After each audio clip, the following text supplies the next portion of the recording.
আমি এর আগেও বলেছি যে এটা একটা নরকের রাজত্ব তৈরি হয়েছে। 2011-র পরবর্তীতে পশ্চিমবঙ্গ এরকম অনেক ঘটনার সম্মুখীন হয়েছে, যেখানে ব্লাড ডোনেশন ক্যাম্প ভাঙচুর হয়েছে, লাইব্রেরির বই পোড়ানো হয়েছে।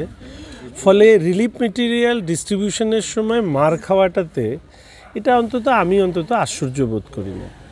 কারণ যাদের রাজনীতির উদ্দেশ্যটাই হচ্ছে ব্যবসা, তাদের পক্ষে এই ধরনের কাজ করাটা আমার মনে হয় না কোনো অস্বাভাবিক বিষয়।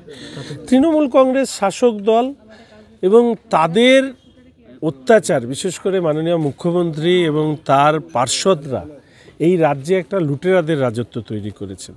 কেউ বলেন যে তৃণমূল কংগ্রেস হচ্ছে একটা দুর্বৃত্তদের সংগঠিত রাজনৈতিক দল, আবার অনেককে বলতে শুনেছি এটা একটা জাতীয় চোরের দল। ফলে এদের কাছ থেকে এই ধরনের ঘটনা ঘটাতে আমি অন্তত আশ্চর্য হইনি। অনেক প্রত্যাশিত বলেই তো আজকে শুধু আমি কেন, খগেনদা কেন, কুমার